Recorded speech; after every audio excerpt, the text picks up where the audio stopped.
ನಮಸ್ಕಾರ. ಮುಖ್ಯಾಂಶಗಳು.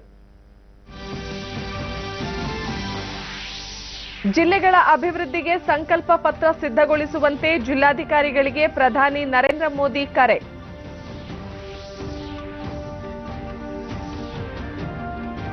ಬಡತನ, ಭ್ರಷ್ಟಾಚಾರ, ಭಯೋತ್ಪಾದನಾ ಮುಕ್ತ ರಾಷ್ಟ್ರ ನಿರ್ಮಾಣಕ್ಕೆ ಸಂಕಲ್ಪ ರಮೇಶ್ ಜಿಗಜಿಣಗಿ.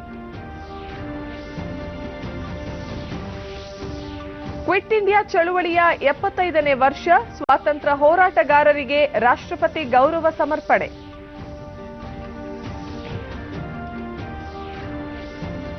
ಮುಂದಿನ 3 ವರ್ಷಗಳಲ್ಲಿ 1 ಕೋಟಿ ಜನರಿಗೆ ಕೌಶಲ್ಯಾಭಿವೃದ್ಧಿ ತರಬೇತಿ, ರಾಜೀವ್ ಪ್ರತಾಪ್ ರೂಢಿ.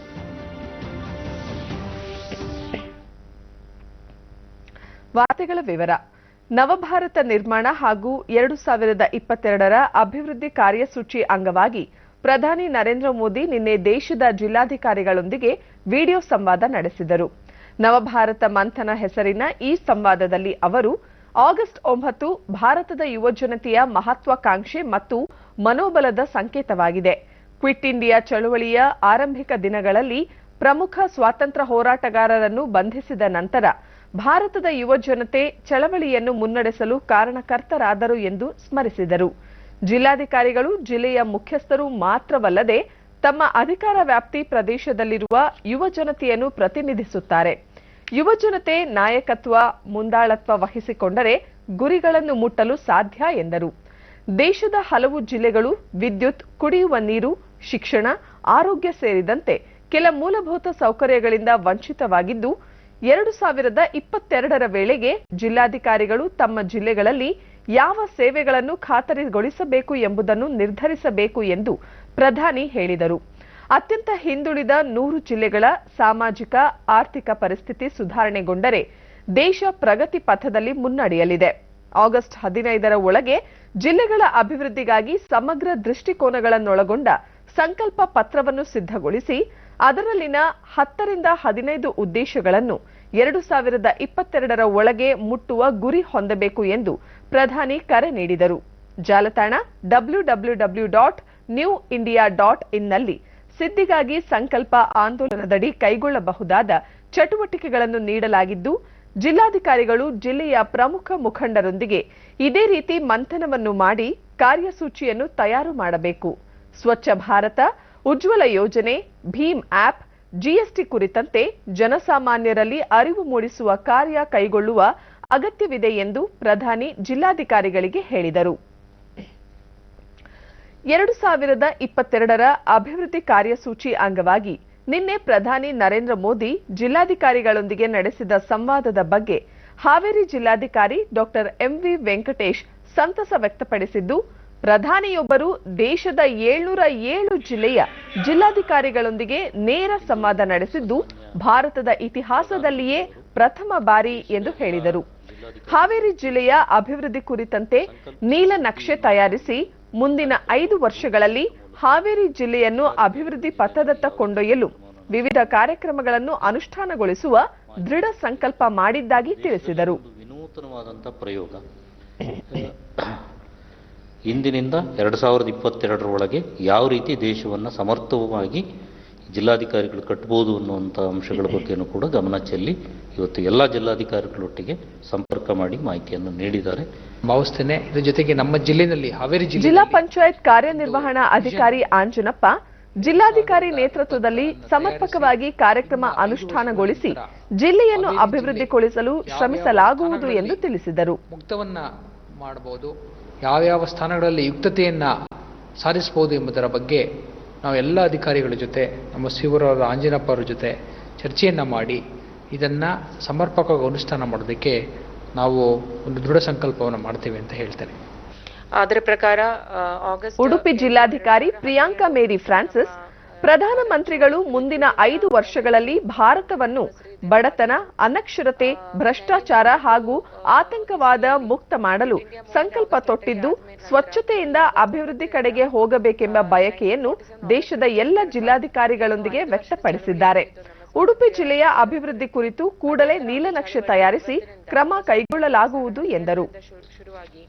ಆಗಸ್ಟ್ 15, 2022 ಒಳಗಡೆ ನಮ್ಮ ಇಡೀ ದೇಶವನ್ನು ಎಲ್ಲ ಭ್ರಷ್ಟಾಚಾರ, ಆತಂಕವಾದ ಈ ತರ ಎಲ್ಲಾ ಸಮಸ್ಯೆಗಳಿಂದ ಮುಕ್ತವಾಗಿ ಸ್ವಚ್ಛತೆಯಿಂದ ಕೂಡಿರುವ ಒಂದು ಆಡಳಿತ ಹಾಗೂ ಡೆವಲಪ್ಡ್ ಆಗಿರುವಂತ ಒಂದು ದೇಶವನ್ನು ಕಟ್ಕೋಬೇಕಂತ ಅವರದ್ದೇನೋ ಒಂದು ಆಶಯವಿದೆ. ಅದನ್ನು ನಮ್ಮ ಜೊತೆ ಹಂಚಿಕೊಂಡಿದ್ದಾರೆ. ಭಾರತ ಬಿಟ್ಟು ತೊಲಗಿ ಆಂದೋಲನಕ್ಕೆ 70 ವರ್ಷ ಪೂರ್ಣಗೊಂಡ ಹಿನ್ನೆಲೆಯಲ್ಲಿ ಬೆಂಗಳೂರಿನ ಪುಟ್ಟೇನಹಳ್ಳಿ ಸರ್ಕಾರಿ ಪ್ರೌಢಶಾಲೆಯಲ್ಲಿ ಸಮಾಚಾರ ಮತ್ತು ಪ್ರಸಾರ ಸಚಿವಾಲಯದ ಸಹಯೋಗದಲ್ಲಿ ಸಂಕಲ್ಪದಿಂದ ಸಿದ್ಧಿ ಅಭಿಯಾನ ಹಾಗೂ ಸ್ವಾತಂತ್ರ್ಯ ಹೋರಾಟಗಾರರು, ರಾಷ್ಟ್ರೀಯ ನಾಯಕರ ಕುರಿತಾದ ಪುಸ್ತಕಗಳ ಪ್ರದರ್ಶನ ಮಾರಾಟ ನಿನ್ನೆಯಿಂದ ಆರಂಭಗೊಂಡಿದೆ. 2020ರೊಳಗೆ ನವಭಾರತ ನಿರ್ಮಾಣಕ್ಕಾಗಿ ವಿದ್ಯಾರ್ಥಿಗಳು ಹಾಗೂ ಶಿಕ್ಷಕರು ಪ್ರತಿಜ್ಞಾ ವಿಧಿ ಸ್ವೀಕರಿಸಿದರು. ಶಾಲೆಯ ವಿದ್ಯಾರ್ಥಿಗಳಿಗೆ ನವಭಾರತದ ನಿರ್ಮಾಣ ನಂತರ ಡಿಡಿ ನ್ಯೂಸ್ನೊಂದಿಗೆ ಶಾಲಾ ಮುಖ್ಯೋಪಾಧ್ಯಾಯ ಮಹೇಶ್ ಹಾಗೂ ಮುಖ್ಯೋಪಾಧ್ಯಾಯಿನಿ ಕಮಲಾಕ್ಷಿ ನವಭಾರತ ಹಾಗೂ ಸ್ವಚ್ಛ ಭಾರತ ನಿರ್ಮಾಣದ ಬಗ್ಗೆ ವಿದ್ಯಾರ್ಥಿಗಳಲ್ಲಿ ಅರಿವು ಮೂಡಿಸಲಾಗುತ್ತಿದೆ ಎಂದರು. ಸಂಸ್ಥೆಯ ತಂಡದಿಂದ ನಮ್ಮ ಎಲ್ಲ ವಿದ್ಯಾರ್ಥಿಗಳಿಗೂ ಬೋಧನೆಯನ್ನು ಮಾಡಿರುತ್ತಾರೆ. ಎಸ್ಎಸ್ಎಲ್ಸಿ ಮಕ್ಕಳಿಂದ ನವಭಾರತದ ನಿರ್ಮಾಣದ ಒಂದು ಸ್ಪಷ್ಟವಾದ ಪೂರ್ಣವಾದಂಥ ಒಂದು ಪರಿಕಲ್ಪನೆ ಮಕ್ಕಳಿಗೆ ಈ ದಿನ ದೊರೆತಿದೆ ಅಂತ ಹೇಳಿ ನನ್ನ ಅಭಿಪ್ರಾಯ. ಈ ಒಂದು ಕಾರ್ಯಕ್ರಮದ ಅಂಗವಾಗಿ ನಮ್ಮ ಶಾಲೆಯಲ್ಲಿ ಪ್ರಸಾರ ಭಾರತಿಯವರು ಬಹಳ ಸುಂದರವಾದಂಥ ಸುಸಜ್ಜಿತವಾದಂಥ ಒಂದು ವ್ಯವಸ್ಥೆಯನ್ನ ಮಾಡಿ ಮಕ್ಕಳಿಗೆ ಅದರ ಬಗ್ಗೆ ಹೆಚ್ಚಿನ ತಿಳುವಳಿಕೆಯನ್ನ ನೀಡಿರ್ತಾರೆ. ಮಕ್ಕಳು ನಾಳಿನ ಪ್ರಜೆಗಳು ಅಂತ ಸಮಾಚಾರ ಮತ್ತು ಪ್ರಸಾರ ಸಚಿವಾಲಯ ಇಲಾಖೆ ಉಪನಿರ್ದೇಶಕಿ ಪುನೀತಾ ನವಭಾರತ ನಿರ್ಮಾಣ ನಿಟ್ಟಿನಲ್ಲಿ ವಿದ್ಯಾರ್ಥಿಗಳಿಂದ ಸಾಕಷ್ಟು ಉಪಯುಕ್ತ ಮಾಹಿತಿ ಪಡೆದಿರುವುದಾಗಿ ತಿಳಿಸಿದರು. By 2022 we have to come up with a new India ಅಂತ ಈ ಮಕ್ಕಳೆಲ್ಲ ಅದಕ್ಕೆ ಸದೃಢರಿದ್ದಾರೆ. ವಿದ್ಯಾರ್ಥಿಗಳು ತಮ್ಮ ಅನಿಸಿಕೆ ಹಂಚಿಕೊಂಡರು. ಅದಕ್ಕಿಂತ ಮುಂಚೆ ನಮ್ಮ ಸ್ವಾತಂತ್ರ್ಯಗಾರರು ಏನೇನ್ ಕಷ್ಟಪಟ್ಟಿದ್ದಾರೆ, ನಮ್ಗೆ ಸ್ವಾತಂತ್ರ್ಯ ಸಿಗಕ್ಕೆ ಏನೇನ್ ಮಾಡಿದ್ದಾರೆ, ವೀರ ಮರಣ ಕೂಡ ಹೊಂದಿದ್ದಾರೆ. ಅದ್ರ ಕೆಲಸ ಮಾಡೋದೆಲ್ಲ ಮಾಡ್ತಾ ಇರ್ತಾರೆ. ಅದನ್ನ ನಾವು ಆಗ ದೃಢ ಮಾಡಿದ್ಮೇಲೆ ಎಲ್ಲರನ್ನು ಇದಕ್ಕೆ ಮಾಡಕ್ಕೆ ಎಲ್ಲರೂ ಪ್ರಯತ್ನ ಮಾಡಬೇಕು. ಎಲ್ಲರೂ ಸ್ಕೂಲ್ ಕಳ್ಸಕ್ಕೆ ನಾನು ನನ್ನ ಭವಿಷ್ಯದಲ್ಲಿ ಒಳ್ಳೆಯ ಅಧಿಕಾರಿಯಾಗಿ ಭ್ರಷ್ಟಾಚಾರ ಮಾಡುವ ಅಧಿಕಾರಿಗಳನ್ನು ಹುಡುಕಿ ಅವರಿಗೆ ತಕ್ಕಂತೆ ಶಿಕ್ಷೆಯನ್ನು ನೀಡುತ್ತೇನೆ. ಆಮೇಲೆ ನನ್ನ ದೇಶವನ್ನು ಸ್ವಚ್ಛತೆಯಿಂದ ಕಾಪಾಡಿಕೊಳ್ಳುತ್ತೇನೆ. ನಾನು ವಾಸ ಮಾಡುವ ಊರು, ನನ್ನ ಮನೆ, ನಾನು ಕಲಿಯುವ ಶಾಲೆಯನ್ನು ಸ್ವಚ್ಛವಾಗಿ ಇಟ್ಟುಕೊಳ್ಳುತ್ತೇನೆ. ಕ್ವಿಟ್ ಇಂಡಿಯಾ ಚಳವಳಿಯ 75ನೇ ವರ್ಷಾಚರಣೆ ಸ್ಮರಣಾರ್ಥ ನವಭಾರತ ನಿರ್ಮಾಣ ಕುರಿತು ಕೇಂದ್ರ ಕುಡಿಯುವ ನೀರು ಮತ್ತು ನೈರ್ಮಲ್ಯ ಖಾತೆ ಸಚಿವ ರಮೇಶ್ ಜಿಗಜಿಣಗಿ ದೆಹಲಿಯಲ್ಲಿ ನಿನ್ನೆ ಸಚಿವಾಲಯದ ಸಿಬ್ಬಂದಿಗಳಿಗೆ ಪ್ರತಿಜ್ಞಾ ವಿಧಿ ಬೋಧಿಸಿದರು. ಬಡತನ, ಭ್ರಷ್ಟಾಚಾರ, ಭಯೋತ್ಪಾದನಾ ಮುಕ್ತ ರಾಷ್ಟ್ರ ನಿರ್ಮಾಣದ ಜೊತೆಗೆ 2022ರ ವೇಳೆಗೆ ಸ್ವಚ್ಛ ಭಾರತ ನಿರ್ಮಾಣ ಮಾಡುವ ಸಂಕಲ್ಪ ತೊಡೋಣ ಎಂದು ಸಚಿವರು ಹೇಳಿದರು. ಕ್ವಿಟ್ ಇಂಡಿಯಾ ಚಳವಳಿಯ 75ನೇ ವರ್ಷದ ಸಂಸ್ಮರಣೆ ಅಂಗವಾಗಿ ಮಂಗಳೂರಿನಲ್ಲಿ ನಿನ್ನೆ ಸಂಜೆ ಬಿಜೆಪಿ ಕಾರ್ಯಕರ್ತರು ಪಂಜಿನ ಮೆರವಣಿಗೆ ನಡೆಸಿದರು. ಮಹಾತ್ಮ ಗಾಂಧಿ ಪ್ರತಿಮೆಗೆ ಪುಷ್ಪ ನಮನ ಸಲ್ಲಿಸಲಾಯಿತು. 1857 ಈ ಒಂದು ಕ್ವಿಟ್ ಇಂಡಿಯಾ ಚಳವಳಿಯ ಏನು ಚಳವಳಿ ಇದೆ, ಆ ಚಳವಳಿ ಬಹಳ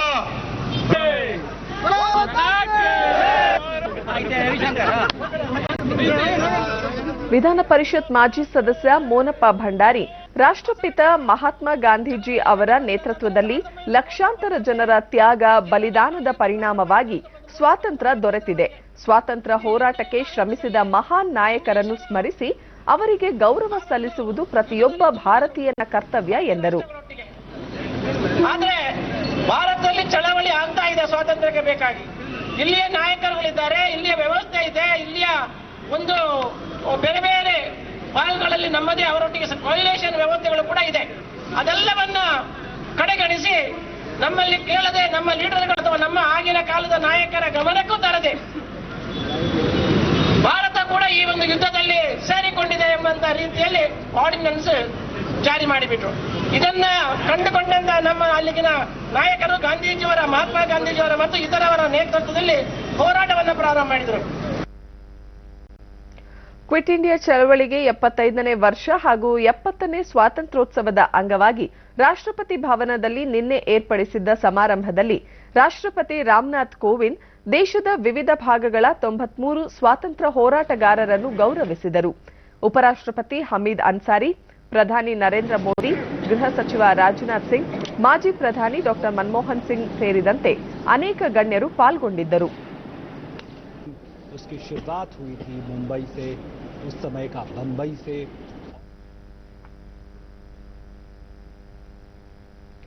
ಇದೇ ಸಂದರ್ಭದಲ್ಲಿ ರಾಷ್ಟ್ರಪತಿ ರಾಮನಾಥ್ ಕೋವಿಂದ್ ಕ್ವಿಟ್ ಇಂಡಿಯಾ ಚಳವಳಿಯ 75ನೇ ವರ್ಷದ ಸಂಸ್ಮರಣೆಯಲ್ಲಿ 8 ಅಂಚೆ ಚೀಟಿಗಳನ್ನು ಬಿಡುಗಡೆಗೊಳಿಸಿದರು. ಗಾಯನ ಕಾರ್ಯಕ್ರಮ ಆಯೋಜಿಸಲಾಗಿತ್ತು.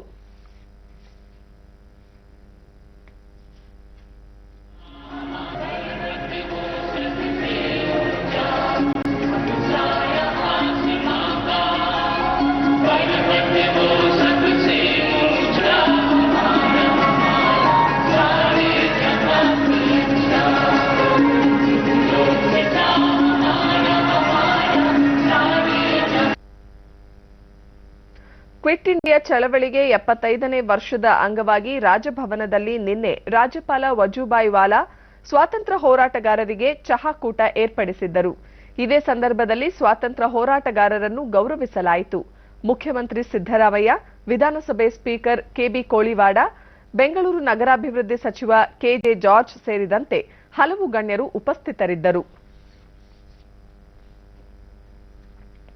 ಸ್ವಾತಂತ್ರ್ಯ ದಿನಾಚರಣೆ ಪ್ರಯುಕ್ತ ಶಿವಮೊಗ್ಗ ಜಿಲ್ಲಾಡಳಿತ ಹಾಗೂ ಜಿಲ್ಲಾ ತಾಲೂಕು ಪಂಚಾಯಿತಿ ಸಹಯೋಗದಲ್ಲಿ ಆರಂಭಗೊಂಡಿರುವ ಬಯಲು ಬಹಿರ್ದೆಸೆ ಮುಕ್ತ ಸ್ವಾತಂತ್ರ್ಯ ಸಪ್ತಾಹ ಕಾರ್ಯಕ್ರಮಕ್ಕೆ ಜಿಲ್ಲಾಧಿಕಾರಿ ಡಾಕ್ಟರ್ ಲೋಕೇಶ್ ನಿನ್ನೆ ಚಾಲನೆ ನೀಡಿದರು. ಆರೋಗ್ಯಕರ ಸಮಾಜ ನಿರ್ಮಾಣ ನಿಟ್ಟಿನಲ್ಲಿ ಪ್ರತಿಜ್ಞಾ ವಿಧಿ ಸ್ವೀಕರಿಸಲಾಯಿತು.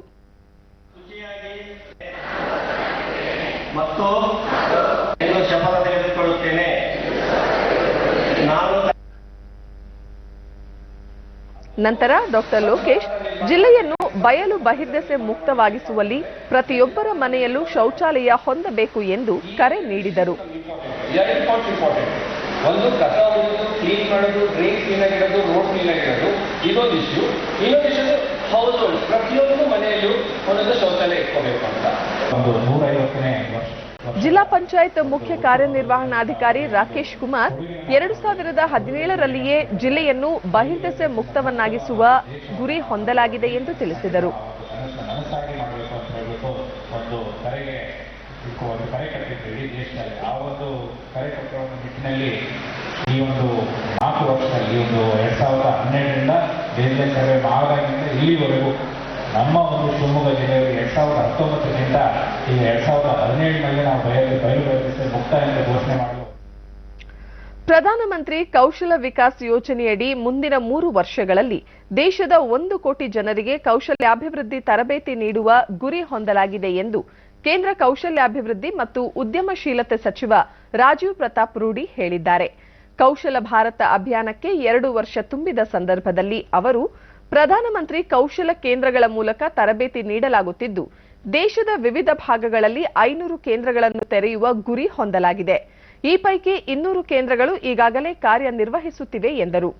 ಸಿಬಿಎಸ್ಇ, ಐಸಿಎಸ್ಇಯ 10 ಮತ್ತು 12ನೇ ತರಗತಿಗೆ ಸಮಾನವಾಗಿ ಪ್ರಮಾಣ ಪತ್ರ ನೀಡಲು ಐಟಿಐಗಳಿಗೆ ಅವಕಾಶ ಕಲ್ಪಿಸಲು ರಾಷ್ಟ್ರೀಯ ಕೌಶಲ ಪ್ರಮಾಣೀಕರಣ ಮಂಡಳಿ ಸ್ಥಾಪಿಸಲಾಗುವುದು ಎಂದು ಅವರು ತಿಳಿಸಿದರು. ಈಗ ಇಂದಿನ ಪತ್ರಿಕೆಗಳ ಇಣುಕು ನೋಟ. ನಾವು ಮಾಡುತ್ತೇವೆ, ಮಾಡೇ ತೀರುತ್ತೇವೆ. ಬಡತನ, ಅನಕ್ಷರತೆ, ಭ್ರಷ್ಟಾಚಾರ ತೊಲಗಿಸಲು ಮೋದಿ ಘೋಷಣೆ. ನಾಲೆಗಳಿಗೆ ನೀರು, ಸರ್ಕಾರ ತೀರ್ಮಾನ. ನದಿ ಪಾತ್ರದಲ್ಲಿ ಈ ವರ್ಷವೂ ಕಬ್ಬು, ಭತ್ತಕ್ಕೆ ನಿರ್ಬಂಧ. ಕುಡಿಯುವ ನೀರು, ಕೆರೆ, ಕಟ್ಟೆ ಭರ್ತಿಗೆ ಡ್ಯಾಂ ನೀರು. ಸಿಎಂ ಅಧ್ಯಕ್ಷತೆಯ ಸಭೆ ಮಹತ್ವದ ನಿರ್ಣಯ. ರಾಜ್ಯದಲ್ಲಿ 10 ವಸತಿ ಪದವಿ ಕಾಲೇಜು ಈ ವರ್ಷವೇ 10 ಜಿಲ್ಲೆಗಳಲ್ಲಿ ಆರಂಭ. ಮುಂದಿನ ವರ್ಷ ಇನ್ನೂ 20 ಜಿಲ್ಲೆಗಳಲ್ಲಿ ಸ್ಥಾಪನೆ. ಎಸ್ಸಿ ಎಸ್ಟಿಗೆ ಶೇಕಡಾ 60 ಸೀಟು ಮೀಸಲು. ಉನ್ನತ ಶಿಕ್ಷಣ ಸಚಿವ ಬಸವರಾಜ ರಾಯರೆಡ್ಡಿ ಹೇಳಿಕೆ.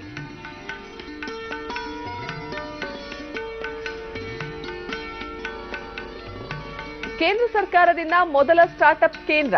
ಸ್ಟಾರ್ಟ್ಅಪ್ ಸೆಂಟರ್ ಮಂಗಳೂರಲ್ಲಿ 3 ತಿಂಗಳಲ್ಲಿ ಕಾರ್ಯಾರಂಭ. ಮೂಲ ಸೌಕರ್ಯ ಅಭಿವೃದ್ಧಿಗೆ 1.30 ಕೋಟಿ ಪ್ರಸ್ತಾವನೆ.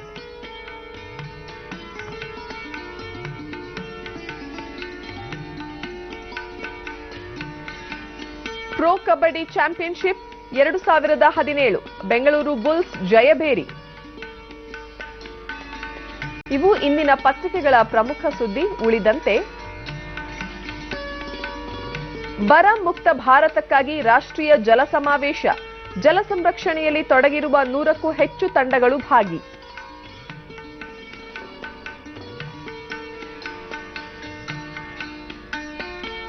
ಮಂತ್ರಾಲಯದಲ್ಲಿ ರಾಯರ ಮಧ್ಯಾರಾಧನೆ, ಬೃಂದಾವನಕ್ಕೆ ತಿರುಪತಿಯ ಶೇಷವಸ್ತ್ರ ಸಮರ್ಪಣೆ, ಉತ್ಸವಕ್ಕೆ ಸಾಕ್ಷಿಯಾದ ಸಾವಿರಾರು ಭಕ್ತರು.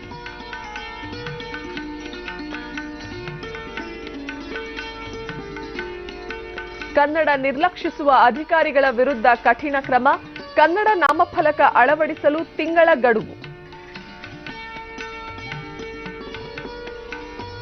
ವಿದ್ಯಾವೀರ್ಥ ಅಭಿಯಾನಕ್ಕೆ ರಾಜ್ಯಪಾಲರಿಂದ ಚಾಲನೆ, ವಿಶ್ವವಿದ್ಯಾಲಯಗಳಲ್ಲಿ ಪರಮವೀರ ಚಕ್ರ ಪುರಸ್ಕೃತರ ಭಾವಚಿತ್ರ.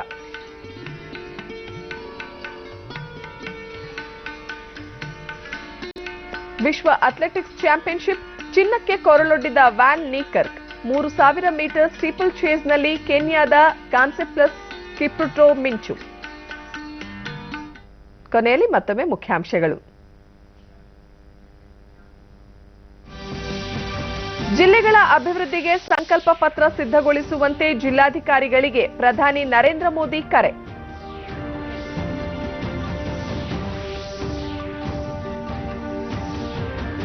ಬಡತನ, ಭ್ರಷ್ಟಾಚಾರ, ಭಯೋತ್ಪಾದನಾ ಮುಕ್ತ ರಾಷ್ಟ್ರ ನಿರ್ಮಾಣಕ್ಕೆ ಸಂಕಲ್ಪ, ರಮೇಶ್ ಜಿಗಜಿಣಗಿ.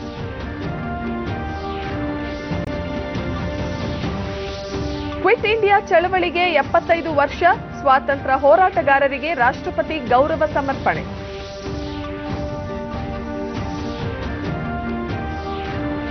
ಮುಂದಿನ 3 ವರ್ಷಗಳಲ್ಲಿ 1 ಕೋಟಿ ಜನರಿಗೆ ಕೌಶಲ್ಯಾಭಿವೃದ್ಧಿ ತರಬೇತಿ, ರಾಜೀವ್ ಪ್ರತಾಪ್ ರೂಢಿ. ನಮ್ಮ ಮುಂದಿನ ವಾರ್ತಾ ಪ್ರಸಾರ ಮಧ್ಯಾಹ್ನ 1 ಗಂಟೆಗೆ ಚಂದನದಲ್ಲಿ. ನಮಸ್ಕಾರ.